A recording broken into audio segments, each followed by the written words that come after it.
Namaste people, I am Anmol Sarkar. So if you guys have seen my introduction video, you guys must have an idea about who I am and what I am trying to do and what this channel is all about. And if you have not seen my video, for Facebook I'll share the link in the comment section, and for YouTube I'll share the link in the description below. So before going into today's topic, please like and subscribe my channel so that I can come up with more such informative videos for you guys. Okay, so let's get straight down to today's topic. In last video we had seen that how current political developments around the caste system and Dr. Babasaheb Ambedkar statements had taken place, and how the dissenting voice were suppressed and were sidelined and were not given space into the mainstream media. From today's video we will start another part of this, or another dimension of this entire topic, which is known as the Dravidian race. If you have seen my second video, I have said that the Max Muller and all this, Max Muller and then Risley came and classified Indians into Aryans and non-Aryans, and when non-Aryans had this identity crisis, they felt very insecure. Then the Dravidian race was invented and was tried to project as superior to Aryans, so that there can be clashes between these two. Okay, so from today's video we will start the invention of Dravidian race. The term Dravids never existed in the ancient history of India. It recently came from the medieval British period, I guess. Yes, medieval British period, and it exists now. So in today's video we will just go by an overview that how this Dravidian race was propagated, and from next video we will go into the depth of it, that who were these Indologists and who propagated the Dravidian theory and how they propagated, what were the distortions made. From next video we will go into that. For today's video I have a chart to show you.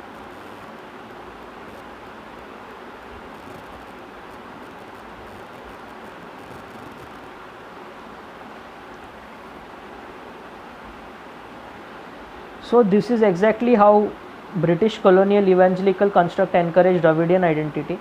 First we will go into the introduction, then we will see what is this Dravidian identity and all.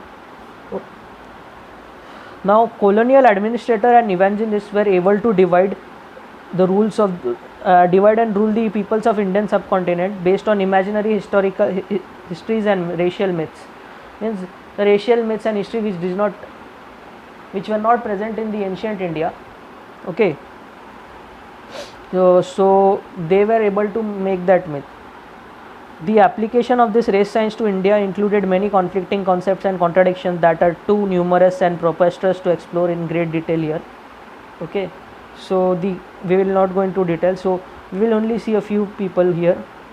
British colonial administrators such as Francis White Ellis, okay, this guy Francis White Ellis and Alexander D. Campbell. Okay, these two guys studied Tamil and Telugu grammar and proposed that these languages might belong to different language family from the Indian languages. Okay, so guys, one thing I have to tell you here, from this episode it is very important for you guys to know what is right and what is wrong, and especially for South Indians who are unaware of their distortions in histories. Okay, so this video is especially for those who are more interested in Tamil Nadu politics and the Dravidian politics. Okay, another British administrator named as Brian Houghton Hodgson invented non-Aryan indigenous population of India. White, Ellis and Campbell proposed the linguistic theory. Okay, so what they did is, these two guys, Ellis and Hodgson, these two guys, one of this was responsible for separation of Tamil and the other South Indian languages from the ancient Indian languages such as Sanskrit. Okay, or they were able to separate the Tamil languages from the Indian subcontinent and tried to give it a separate identity, which is not true. Now this Hodgson invented a race known as Tamulians, in which in today's India we call as Tamilians.